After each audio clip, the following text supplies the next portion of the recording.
Good morning everyone. মোৰ অন্য এটি ব্লগলৈ আপোনালোক সকলোকে আকৌ এবাৰ স্বাগতম জনাইছোঁ। আশা কৰিছোঁ ভিডিঅ'টো চাই আপোনালোকৰ ভাল লাগিব। সেয়ে ভিডিঅ'টো আপোনালোকে সম্পূৰ্ণকৈ চাব আৰু ভাল লাগিলে লাইক এটা কৰি দিব, শ্বেয়াৰ কৰিব, কমেণ্ট কৰিব আৰু যিসকলে মোৰ চেনেলটো ছাবস্ক্ৰাইব কৰা নাই তেওঁলোকে ছাবস্ক্ৰাইব কৰি দিব, লগতে থকা বেলটো ক্লিক কৰি দিব, তেতিয়াহে মোৰ নতুন নতুন ভিডিঅ'বিলাক আপোনালোকে চাবলৈ পাই থাকিব। আজি ভাবিছোঁ লাই শাকৰ আগ কেইটামান ভাপত দি খাম। সেয়ে আজি এতিয়া মই লাই শাকৰ আগ কেইটামান বুটলি লৈছোঁ। আৰু এনেকুৱা কুমলীয়া কুমলীয়া লাই শাকৰ আগবিলাক কোনে কোনে ভাল পায় বাৰু খাবলৈ? মই কিন্তু খুব ভাল পাওঁ। আৰু এইফালে এতিয়া আমাৰ এই অকণমানি শাকনি বাৰীখনতে যিহেতু অকণমান ৰ'দ পৰে, সেয়েহে ইয়াতে মই এতিয়া নিমখত থোৱা শিলিখা কেইটামান শুকুৱাই থৈছোঁ। এইফালে কেঁচা জালুক আনিছিলে বজাৰৰ পৰা, বইল কৰি ৰ'দত শুকুৱাই থৈছোঁ। আৰু এইফালে আপোনালোকে জলফাই দেখিছিলে যে, আচাৰ বনাবৰ কাৰণে বইল কৰি ৰ'দত এতিয়া কাটি শুকুৱাই থৈছোঁ।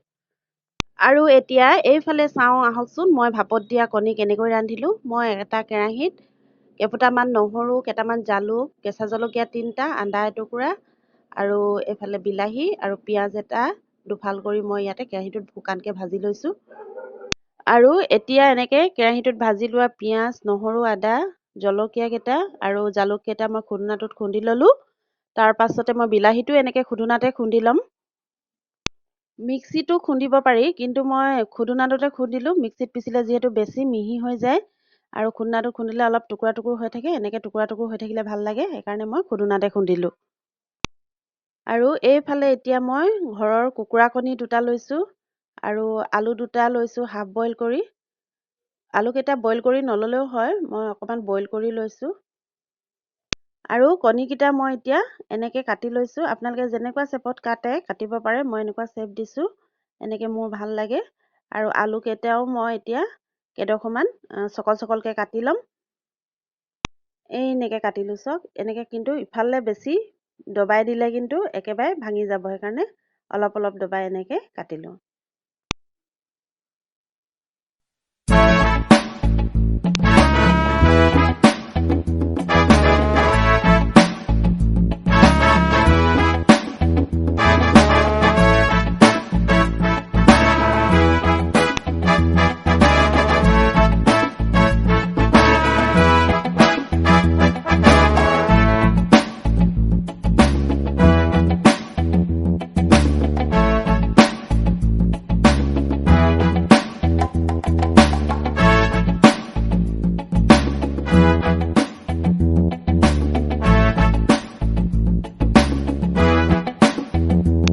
আৰু এইফালে মই এটা ঢাকন থকা টিফিনৰ বাতি লৈছোঁ।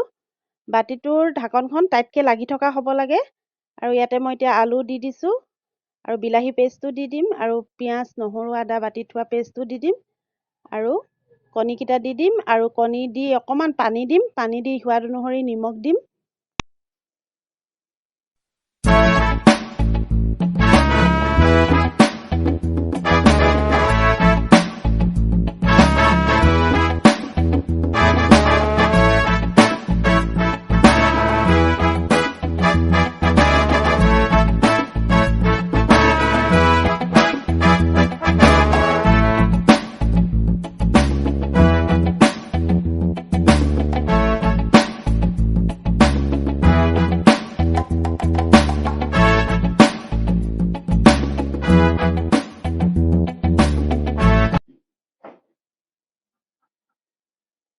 ইফালে 2টা জলকীয়া দি দিছোঁ আৰু অকণমান কাটি থোৱা ধনিয়া পাতো দিছোঁ।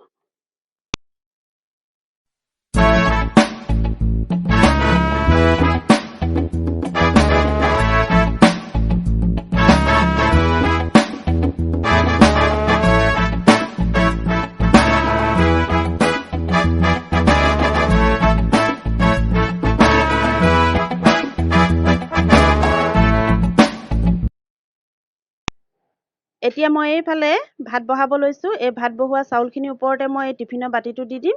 এফালে ভাতো হৈ যাব আৰু ভাপত দিয়া কণীও ৰেডি হৈ যাব। এনেদৰে প্ৰেছাৰ কুকাৰতো দিব পাৰি ভাত ৰান্ধোতে, আৰু নহ'লে জুইত যেনেকৈ চচপেনত ভাত ৰান্ধো তেনেকৈও দিব পাৰে। মই এতিয়া ৰাইচ কুকাৰত বহাইছোঁ, সেইকাৰণে মই ইয়াতে দি দিছোঁ। আৰু এনেদৰে বনাবলৈও একেবাৰে সহজ, খাবলৈও বহুত সোৱাদ লগা হয়। আৰু এতিয়া চাওক, এফালে ভাতো হৈ গ'ল আৰু এফালে ভাপত দিয়া কণীও ৰেডি হৈ গ'ল।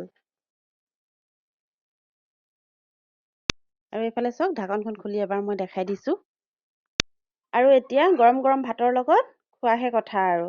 আপোনালোকেও যদি এই ৰেচিপিটো এনেদৰে বনাই খোৱা নাই আগতে, এবাৰ বনাই খাব, খুব ভাল পাব খাবলৈ। আৰু ৰেচিপিটো কেনেকুৱা পালে আপোনালোকে কমেণ্টত জনাব, আৰু নহ'লে কমেণ্ট কৰিবলৈ এলাহ লাগিলে লাইক এটাই কৰি দিব। আৰু ভিডিঅ'টো শেষলৈকে চোৱাৰ বাবে আপোনালোক সকলোকে মই বহুত বহুত ধন্যবাদ জনাইছোঁ। এনেকৈয়ে মোক আপোনালোকে মৰম দি যাব বুলি আশা কৰিছোঁ। তেতিয়াহে মই আপোনালোকলৈ নতুন নতুন ভিডিঅ'বিলাক আগবঢ়াবলৈ উৎসাহিত হ'ম।